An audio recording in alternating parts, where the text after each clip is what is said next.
नमस्कार, आप देख रहे हैं कड़ आवाज। मैं हूं महावीर सिंह रमन आपके साथ।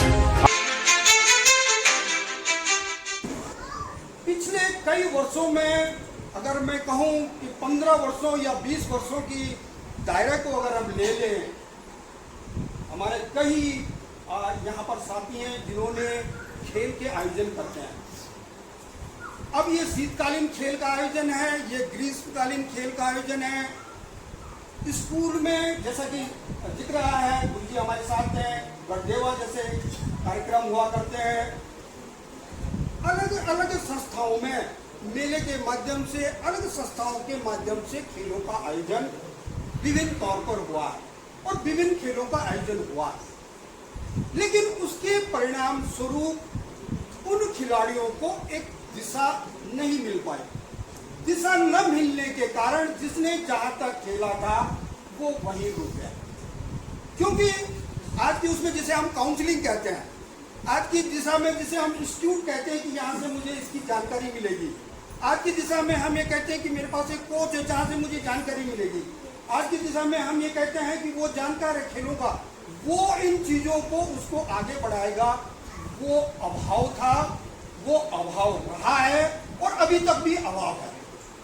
इस कारण जो खिलाड़ी जिसकी प्रतिभा निकल के आती थी वो वहीं रुक गई। मेरा पहला बिंदु यह है, इस तरह के आयोजन हो रहे हैं जो खेल के जिनकी प्रतिभा है उनको तराशने के लिए काम किया जाए। के संबंध में बैठकें होती है कि नशा हो रहा है, इसको कैसे रोका जाए, बच्चों को बचाना है। लेकिन मैं जाता तो हूँ, आप तो जाते नहीं, आपके पास तो समझ आ रहा था, आपको लगता है कि बहुत कुछ हुआ है उसमें। वो बैठकों का कोई फायदा नहीं। वो सिर्फ बच्चों की भीड़, 250-300 बच्चे स्कूल से बुला लेते, पीछे बिठा दिए, 20-30 आगे बैठ गए, 5-10 मंच में बैठ गए। वो खुद को भी बेवकूफ बना रहे हैं, बच्चों को भी बना रहे हैं, सबका टाइम वेस्ट हो रहा है। बच्चे गला सूख जाता है बच्चों का, उनका टाइम वेस्ट होता है, गर्मी लगती है, कितनी देर बच्चे बैठ जाते हैं।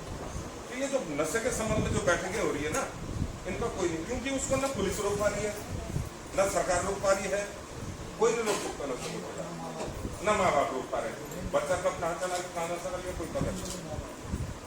अब नशे के लिए हमने बच्चों को अगर बचाना है, जो नई पीढ़ी आ रही है, एक पीढ़ी तो अभी फिलहाल जो आ रही है, सब चल रही है, जवानी की ओर है, वो तो खत्म है लगभग।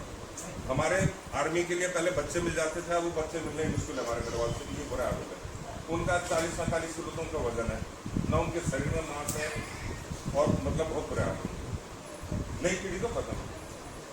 अगर इन बच्चों को नशे से दूर करना है तो पढ़ाई में भी इतना ध्यान तो जाएगा। पढ़ाई करके भी कोई फायदा नहीं। पहले कभी कहते थे कि पढ़ेगा लिखेगा तो बनेगा नवाब, खेलेगा कूदेगा तो बनेगा खराब। आज ये बिल्कुल उलट है। मैं निश्चित रूप से कह सकता हूँ कि पढ़ लिख के कोई फायदा नहीं है।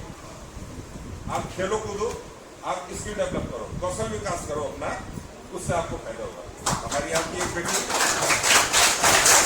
ये सब तो पढ़ लिख के कोई इतना वो मुझे नहीं लगता, क्योंकि महमूद का भी हमारे जीवन में कहाँ काम आ रहा है। वो साइन थीटा क्या था, कॉस थीटा हमारे जीवन में कहाँ काम आ रहा है। वो शेक्सपियर की कहानी हमारे यहाँ काम आ रही है। वो इतिहास भूगोल हमारे कोई काम ही नहीं है। और पढ़ाई भी गलत हो रही है देश में। विदेशों में पढ़ाई पे कम और स्किल डेवलपमेंट पे ज्यादा फोकस होता है, कौशल विकास पे। चाहे वो इंजीनियरिंग में डाल दो, छोटे से डाल दो, चाहे उसको आर्मी के लिए ट्रेनिंग दे दो।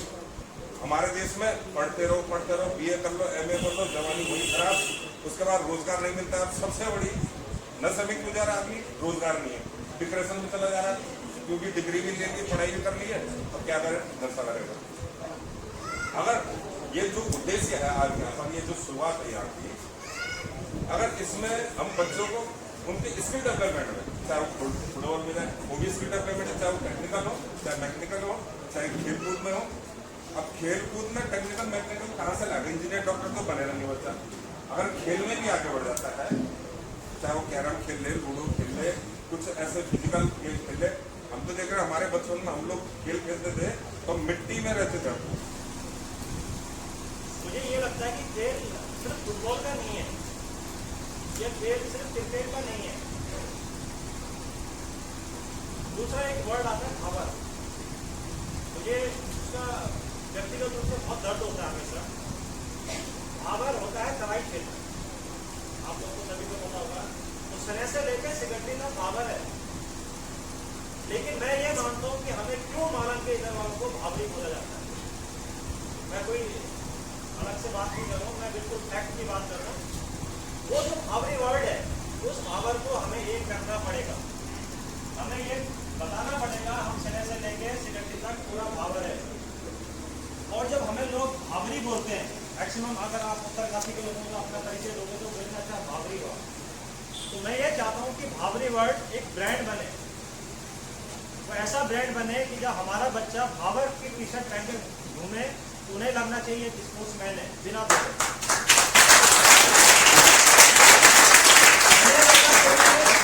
ये संस्कारी बच्चा है, उन्हें लगना चाहिए कि उस भूमि में पैदा हुआ है जिस भूमि में सम्राट भरत पैदा हुए थे।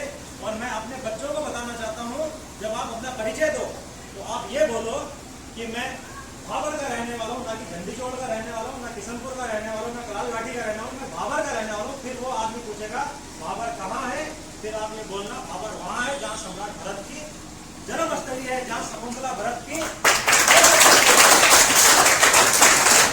आप ये बोलो कि मैं उस धरती में जन्मा हूँ जहाँ का बच्चा सम्राट भरत खेलने के लिए शेर के दांत गिनता था। मैं उस खून से मैं संबंध रखता हूँ। अगर आज लक्ष्य सेन ओलंपिक में इतिहास रचता है भारत की तरफ से, तो उसके पिता ने सपना देखा होगा, उसकी माता जी ने सपना देखा, उसके परिवार ने सपना देखा होगा हमारा बच्चा ओलंपिक खेलेगा। आज नहीं, जब लक्ष्य सेन 6 महीने का रहा होगा, तो हमारा बच्चा क्यों नहीं खेल सकता? प्रश्न ये है। और इस प्रश्न का समाधान ये नहीं है कि हमारा बच्चा खेलेगा, क्योंकि समाधान हमें अक्सर तब आते हैं जब हम लेटते हैं। उस समाधान के लिए अपना लेटने वाला समय हमें उठना पड़ेगा और बच्चों पे लगना पड़ेगा, तब जाके हमारा बच्चा भी लक्ष्य सेन के जैसे भारत का प्रतिनिधित्व करेगा, हमारे प्रदेश का प्रतिनिधित्व करेगा।